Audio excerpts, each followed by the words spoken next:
নমস্কার বন্ধুরা, আমার চ্যানেলে জানাই সবাইকে স্বাগত।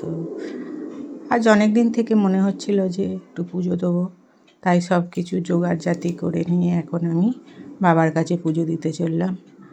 হাতে ডালা আর হাতে ফোন নিয়ে আমি বেরিয়ে পড়েছি। তখন বাজে প্রায় 1:45 বাজে।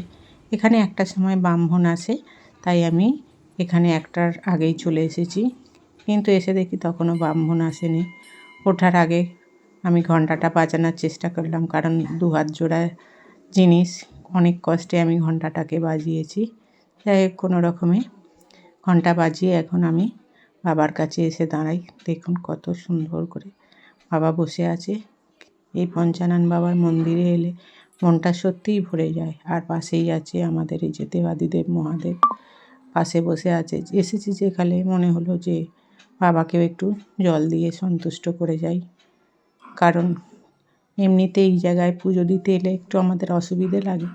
এই জায়গায় যে চাবি দেয়া থাকে মনে হয় এক একবার চলে আসি, কিন্তু এখানে অনেক লোকের পালা পড়ে, কার কাছে চাবি থাকে খুঁজতে হয়, তাই সেরকমভাবে আমাদের জল ঢালতে আসা হয়ে ওঠে না। ইচ্ছা থাকলেও মনে হয় যে কার বাড়ি চাবি আছে খোঁজ তল্লাশ করতে হয়, তো খুব একটু অসুবিধা হয় বলে আসি না। তবে যদি মনে হয় যে ঢালবো, সব অসুবিধাটাকেই সুবিধে করে নিয়ে এগিয়ে যেতে হয়। যাই হোক, আমি এখন বাবাকে জল ঢেলে বাবার একটু সুন্দর করে সাজানোর চেষ্টা করছি। আমার হাতে ছিল গাঁদা ফুল, ফল, মিষ্টি সমস্ত উপকরণ দিয়ে ধূপবাতি দিয়ে সুন্দর করে সাজিয়ে বাবাকে জল ঢেলে এখন আমি প্রণাম করে নিলাম। এসে দেখি যাই হোক ঠাকুরমশাই এসে গেছে। এই যে পঞ্চানন বাবা, কি সুন্দর সাজানো বসানো ছিল। এখন সমস্ত বাসি ফুলগুলো তুলে ঠাকুরমশাই পরিষ্কার করে দিচ্ছে।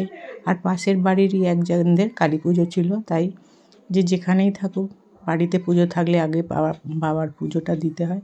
যাই হোক, বাবাকে ওরা একটা ধুতি দিয়েছিল। ঠাকুরমশাই কত সুন্দর করে ধুতিটা পরাচ্ছে, আমরা মন ভরে সেই দৃশ্যই দেখছিলাম যে এত সুন্দর করে ঠাকুরমশাই ধুতিটা পরাচ্ছে গুছিয়ে বাগিয়ে।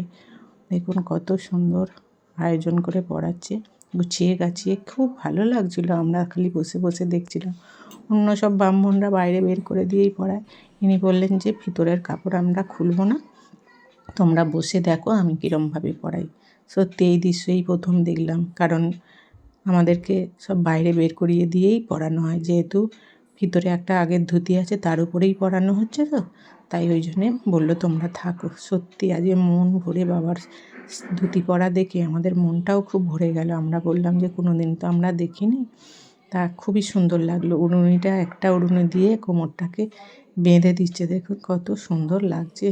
আর উপরে গলায় আর একটা উড়ুনিও দিচ্ছে, কাছা বেঁধে দিচ্ছে। আর একদিকে হচ্ছে পৈতের মতো করে এটাকেও সুন্দর করে গুছিয়ে বাগিয়ে বাবাকে বেঁধে দেওয়া হচ্ছে। শীত কেটে গেছে, অন্য সময় হলে শালটাও চাপিয়ে দেয়, এখন একটু কম ঠান্ডা বলে শাল দিচ্ছে না। কি সুন্দর করে গুছিয়ে বাগিয়ে সব কিছু আয়োজন করছে। ওপর দিয়ে আর একটা উড়ুনিও চাপিয়ে দিল ঠাকুরমশাই। সব কিছু জোগাড় জাতি করে ঠাকুরমশাই এখন পুজোয় বসবে। দেখুন কত সুন্দর করে মালাগুলোও পরিয়ে দিচ্ছে। যারা পুজো এনেছে অনেক কিছুই নিয়ে এসেছে, একে একে অনেক রকম মালাই পরানো হয়ে গেছে। ঠাকুরমশাইও বসে গেছে পুজোর জন্যে, আমরাও সবাই বসে পড়েছি পুজোর জন্যে। উনি বললেন যে যে অঞ্জলি দেবে সে যেন এখানে বসে পড়ে। আমাদেরকে তাই টিপ পরিয়ে আর জল দিল হাত ধোয়ার জন্য। এখন আমি হাতটা ধুয়ে পুজোয় অঞ্জলি দেওয়ার জন্য বসে গেছি। এখানে যতজনই এসেছে সবাই অঞ্জলি দিয়েছিল। খুবই সুন্দর লাগে এই জায়গাটায় আসলে। আর পুজো এখন হয়ে গেছে, এখন হরির লুট হবে। বন্ধুরা, আমার এই ছোট্ট ছোট্ট ব্লগগুলি যদি আপনাদের ভালো লেগে থাকে প্লিজ প্লিজ একটু লাইক, একটু কমেন্ট, একটু শেয়ার করে দেখুন। ভালো লাগলে আমাকে কমেন্টের মাধ্যমে অবশ্যই জানাতে ভুলবেন না। ঠাকুরমশাইয়ের এখন যাই হোক পুজোও শেষ হয়ে গেছে। আমরা হরির লুটের বাতাসা কুড়িয়ে নিয়ে এখন ঠাকুরমশাইকে প্রণাম করে, বাইরে ঠাকুরকে প্রণাম করে সবাইকে বিদায়